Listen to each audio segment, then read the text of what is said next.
All right, so we are on Unit 4, and I think I keep typing Unit 1 because my AP class is just starting their vocabulary. And so I keep putting like some of their wording on other pages, so I've got to make sure. If you see Unit 1, just, no, it's Unit 4.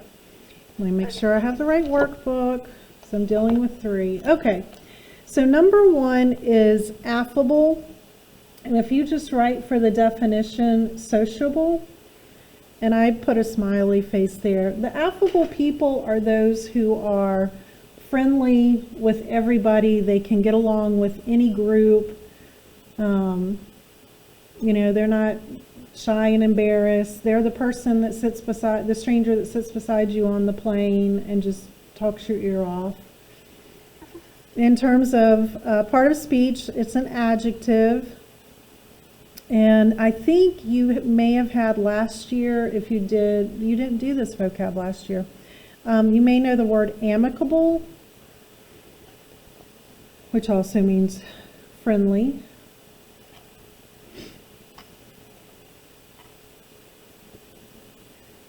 And then number 2, you have aggrandize, which is a verb that means to increase.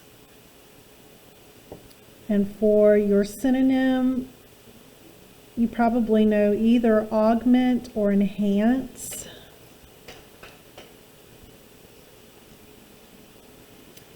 So my pictures over here represent the fish stories that people tell sometimes when they go fishing.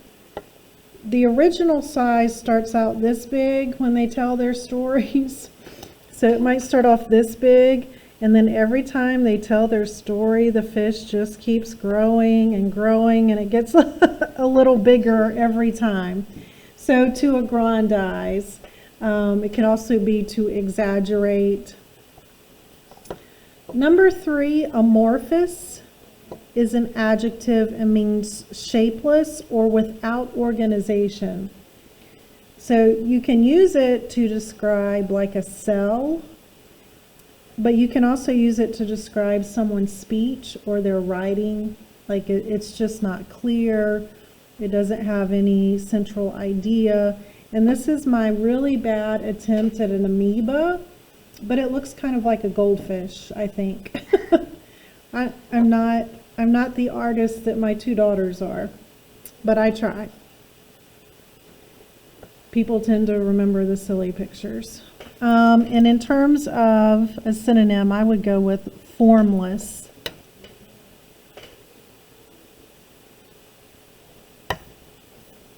And then number 4 is aura, which is a noun, and I would just write down atmosphere. You know, you talk about people's auras, that quality that surrounds them. So I drew a picture of a little girl with a halo around her head. She has an aura of being angelic.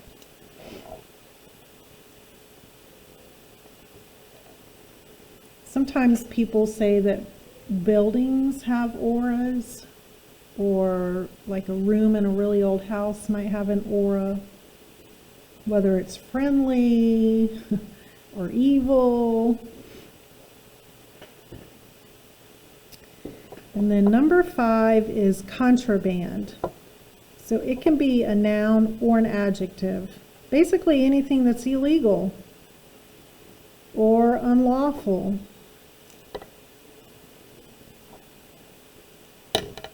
I drew a picture of a beer can because you cannot purchase, drink, sell alcohol at your age. That would be considered contraband if you did.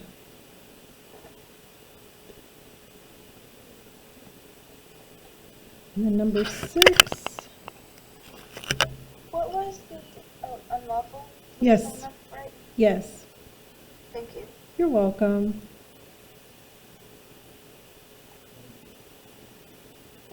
Number 6 is erudite.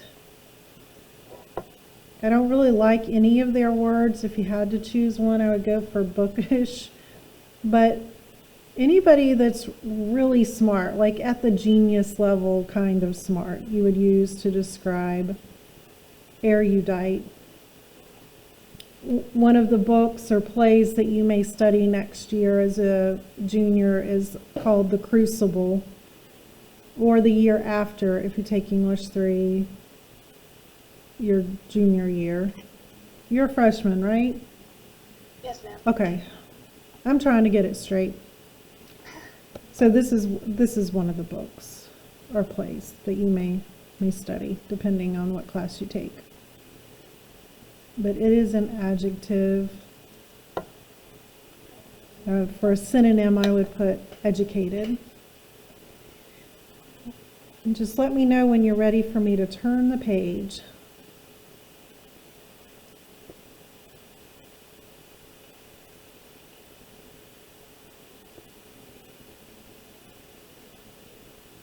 Okay, I'm ready. All right. And number 7 is gossamer. It's an adjective. It means thin. I would say for a synonym, I would put the feathery. But notice it can be an adjective or a noun. Usually you hear it as an adjective. This would be like something written maybe in the 1800s that you would see it used this way.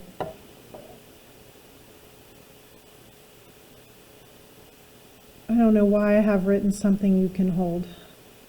But this is my better attempt than my last attempt at a spider web. You would consider a spider web very gossamer. And there are lots of those this time of year.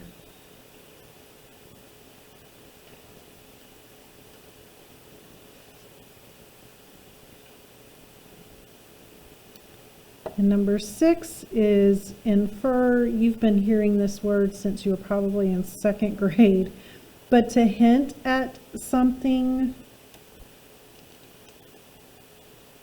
to guess, but it would be an educated guess. So maybe you have a question about something and you have that light bulb moment where you figure it out, but an inference is not going to be stated directly in the text. You have to read between the lines.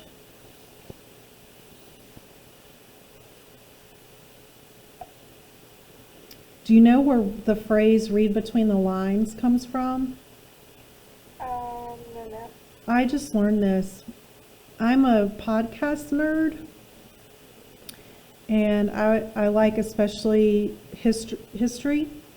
And in one of the podcasts, it was about Benedict Arnold's wife and how she participated in his treason. She was a part of it. She would deliver letters for him, and they actually had invisible ink back then. And so her husband would write a letter to be sent to someone, and it seemed really innocent, but they would write between the lines in the invisible ink, and when it was delivered, the person could put it over a candle, and then those lines from the invisible ink would appear. So that was reading between the, isn't that cool? I was just floored. That's your random factoid for the day.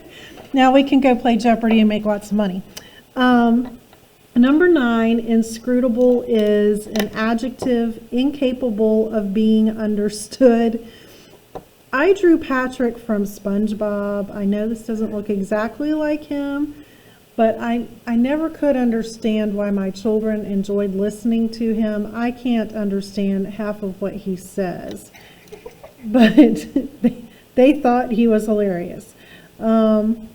Incomprehensible. And this is the sad thing. I'm so tired now when I get home that they found old reruns of SpongeBob, and I will watch it with them and giggle because I'm so tired and my brain is so fried.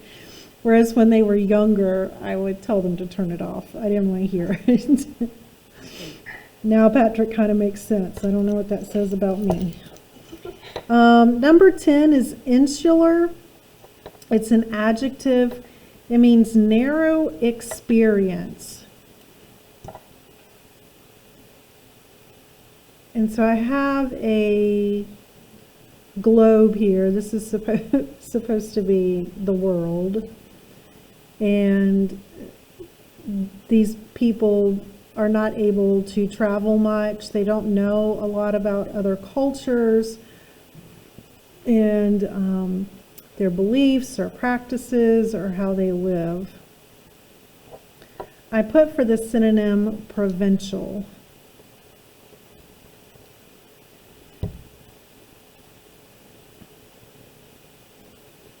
But I also like narrow-minded. Because you could be well-traveled and still be insular. And I don't know why I have an arrow drawn here, but I'll add things over the years. My book's falling apart. I've been carrying this around with me since 1993 from Sun Valley High School. So there's no telling what my thought was later. Number 11, irrevocable, incapable of being changed or cannot change if you want to shorten that. It's an adjective. In most cases, when a judge hits that gavel, that is the final word, the final say. You cannot go back and change whatever ruling that they had. Irreversible.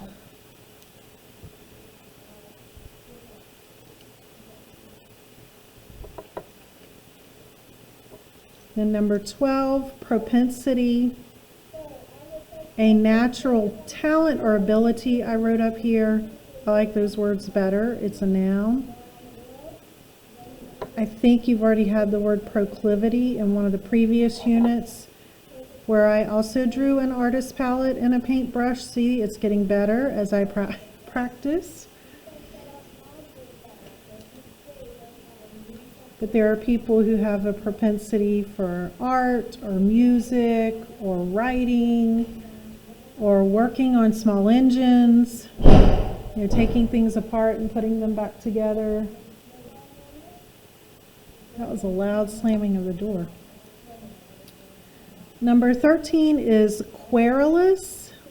So I like to think of quarrel, complaining, argumentative.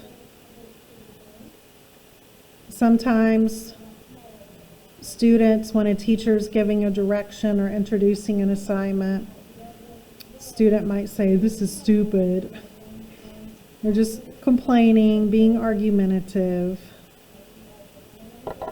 I think we had the word petulant in a previous unit too, because I talked about toddlers being very petulant. They can be happy 1 minute and literally in 15 seconds, all of a sudden, they're very unhappy.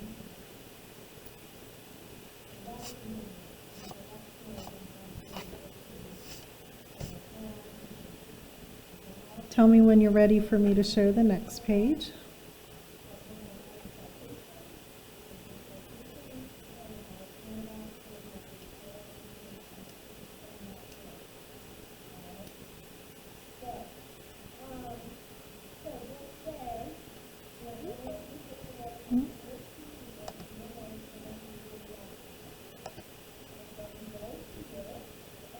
Did it kick you out? Yes, it kicked me out, and then it wouldn't let me log back in. Well, you're back. Can you still see my screen or no? Yes, ma'am. Okay. See the notebook. Okay. I was talking to you and there was nobody there. I'm sorry. I was like, okay. I said, let me know when you're ready to go to the next page. Number 14, remonstrate. Are you ready for me to go to the next page or no? I'm not sure which one I was left on. Last time I did it was insular. Oh no, you've been gone a long time. Yeah, I kicked me out. Oh, bless. Okay, well, you can get 11, 12, and 13 when you go. You can go back and watch the video. How about that? Okay. Number 14 is remonstrate. When you get to English 3, you will study Speech in the Virginia Convention by Patrick Henry. He actually uses the word remonstrate in his speech, but protest against, and it is a verb. A good synonym is expostulate. This is like a picket sign at a rally or something saying, "Save the whales."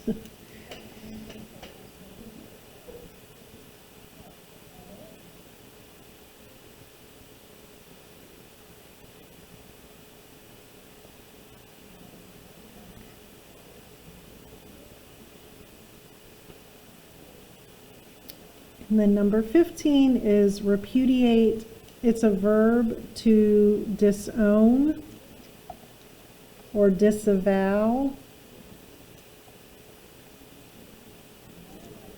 I think of someone having a will and maybe repudiating against a family member and leaves them nothing. No money, no property.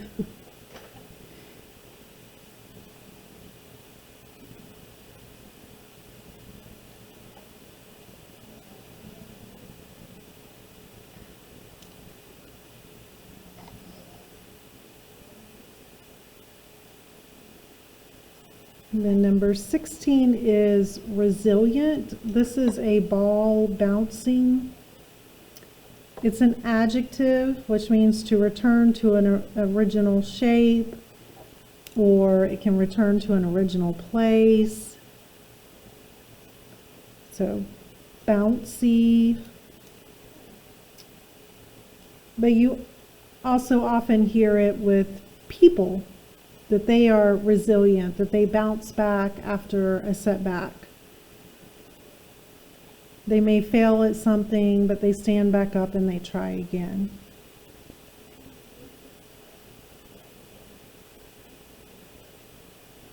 Number 17 is reverberate, to echo, and they have the same thing for the synonym. This is a person standing at the top of a mountain and yelling into a canyon to hear their voice echo back.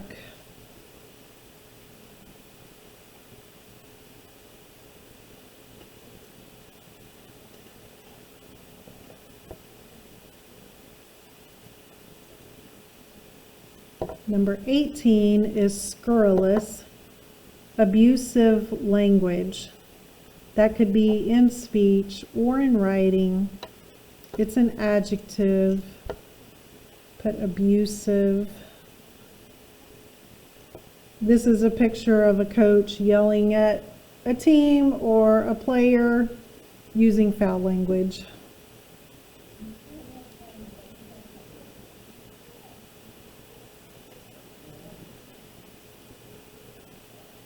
I always wonder how high school coaches get away with that when a teacher, if a teacher used that kind of language, we would be in all kinds of trouble. Probably lose our jobs. And then number 19 is sedulous. You are very persistent. This is don't give up, a line through give up, tireless.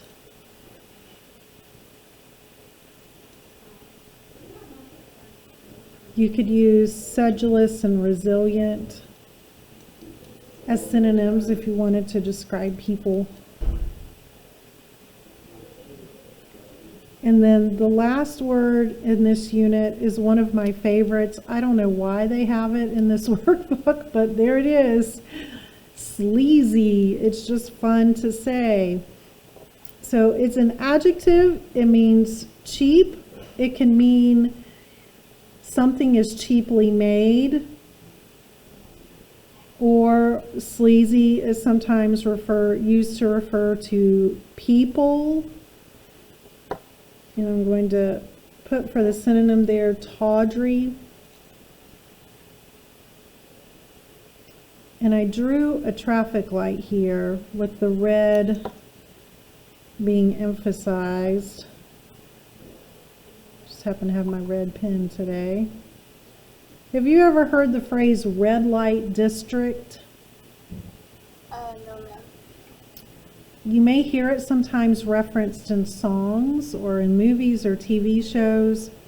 That's what they used to call the areas of cities where you could go buy drugs, maybe find a prostitute, just basically do illegal stuff. They would call it the red light district. And in fact, the movie I was going to have you guys watch this week, but people really weren't participating last week, so I didn't want to spend all that time. They mentioned it today in the movie, and I'm watching it with my face-to-face group, and they use the word sleazy, and I forgot which workbook it came out of. It's not theirs, but I was like, oh, that's one of your vocab words. No, it really isn't. It'll be their vocab word next year. But this is your Unit 4.